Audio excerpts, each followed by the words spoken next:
Shalom e sejam muito bem-vindos a mais uma conversa aqui no Chavruta Chats.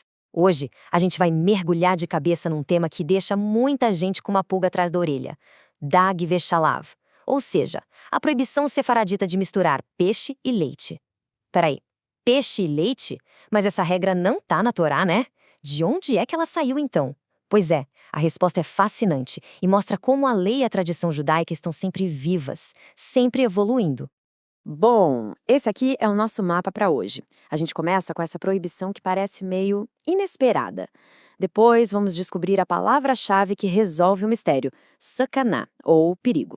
A partir daí, vamos entender como uma preocupação de saúde virou lei, como isso foi confirmado nos tempos modernos e, claro, o que isso significa na prática na nossa cozinha.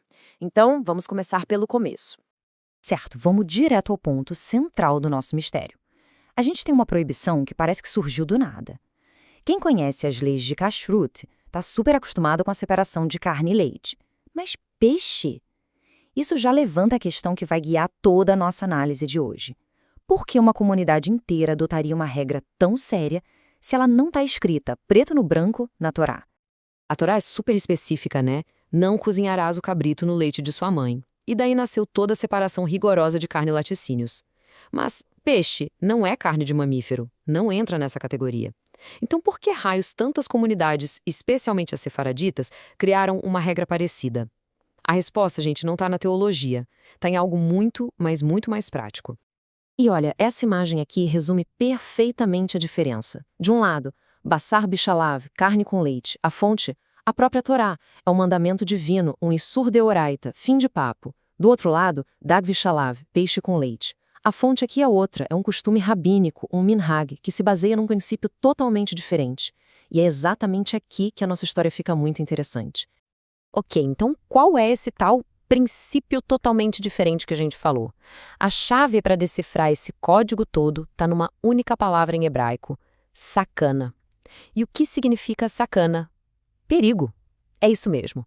A verdadeira origem dessa proibição não tem nada a ver com espiritualidade, e sim com uma preocupação bem terrena, a saúde. Para a gente entender essa história, temos que entender o peso da palavra sakaná. Ela significa literalmente perigo, um risco à saúde. E na lei judaica existe um princípio poderosíssimo, sakaná shamira missura. Sabe o que isso quer dizer? Que evitar um perigo físico é ainda mais rigoroso do que seguir uma proibição ritual. Ou seja, no judaísmo, preservar a vida e a saúde não é só importante, é a prioridade número 1, passa na frente de muita coisa. Então, o ponto crucial é este. Toda a base para separar peixe e leite não tem a ver com uma questão de kashrut no sentido espiritual que a gente pensa para carne e leite, não. A origem de tudo está numa crença antiga de que essa combinação específica de alimentos era perigosa, que fazia mal para a saúde mesmo. Tá, então a gente já entendeu por que a preocupação era com a saúde. Mas agora vem a pergunta de $1 milhão. Como? Como é que uma crença médica lá da antiguidade se transforma numa lei judaica, numa halaká, que é seguida por milhões de pessoas até hoje? Essa jornada de uma preocupação com perigo até virar lei é a parte mais fascinante dessa história. Bom, a base legal para proibir peixe e leite não surgiu do vácuo, não. Ela foi construída em cima de um precedente, de uma regra que já existia no Shulchan Aruch, o grande código de lei judaica. E essa regra era sobre outra mistura, carne com peixe.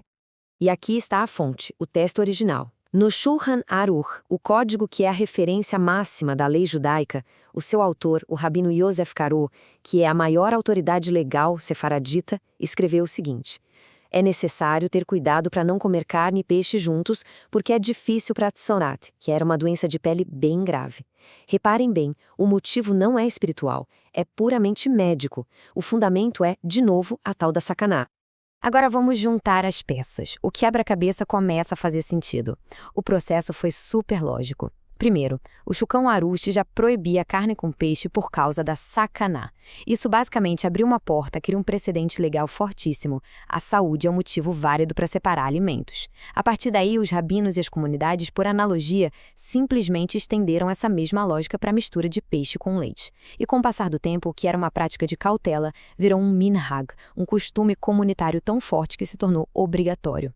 Essa tabela aqui organiza tudo de um jeito brilhante. Olha só.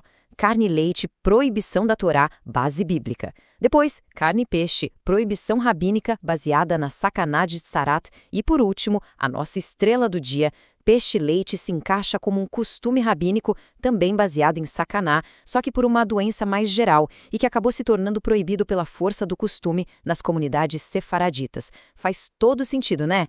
Mas as tradições não vivem só no passado. Elas se atualizam. E isso nos leva direto para o capítulo moderno dessa história e para uma figura gigante do século XX que iria cimentar essa prática de uma vez por todas, o rabino Ovadia Yosef. Para entender a lei sefaradita hoje, a gente precisa conhecer o rabino Ovadia Yosef. Ele nasceu no Iraque, mas se tornou uma das maiores autoridades halásticas de todos os tempos. E ele tinha uma missão muito clara: unificar os vários costumes diferentes das comunidades judaicas do Oriente Médio e do Norte da África, sabe? Do Marrocos ao Iêmen.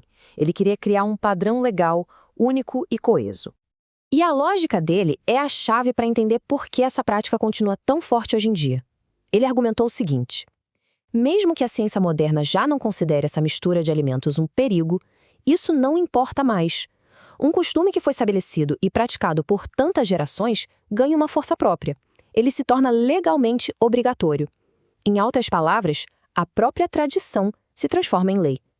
É um conceito muito poderoso.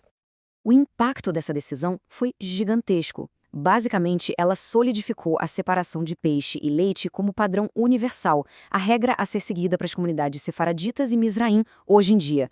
Ele pegou um costume antigo e transformou numa lei definitiva e unificada para milhões de pessoas. Antes da gente ir para as regras práticas, um recadinho rápido do coração. Se essa análise está sendo útil, se está clareando as coisas, tem muito mais conteúdo assim lá no nosso Instagram, o @chavrutachats. E os links para os nossos canais no YouTube, Telegram e WhatsApp estão todos na descrição. Para quem está acompanhando pelo YouTube, se puder se inscrever, deixar um comentário, compartilhar, isso ajuda demais o nosso conteúdo a chegar para mais gente. A gente agradece muito o apoio.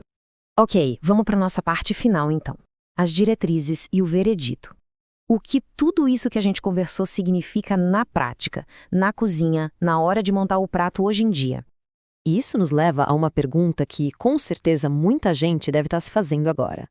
Com essa diversidade toda de comunidades sefaraditas e Mizrahi, do Marrocos, do Iraque, da Síria, certamente deve existir alguma que permite misturar peixe com leite, não é possível, né?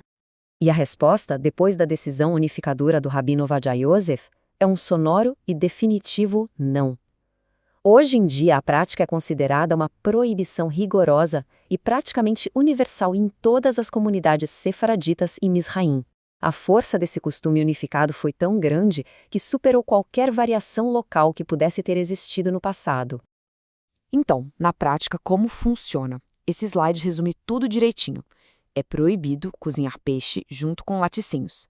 Também é proibido comer os dois na mesma garfada ou misturados no mesmo prato. Agora, atenção para o que não precisa, e isso é importante. Não é necessário esperar um tempo entre comer peixe e depois laticínios, ou o contrário. E também não precisa ter pratos e talheres separados, desde que, claro, eles estejam bem limpos. As regras são mais brandas do que as de carne e leite. E a gente termina com essa reflexão. Como é que uma antiga preocupação com a saúde, talvez baseada na ciência da época, evolui e se transforma numa prática comunitária sagrada, que é mantida com todo o rigor mesmo depois que o motivo original já nem é mais um fator? Essa jornada da Sakaná ao Minhá, do perigo ao costume sagrado, nos mostra a dinâmica incrível que existe entre lei, tradição e identidade de um povo. Muito obrigada por explorarem esse tópico com a gente aqui no Chavruta Chats.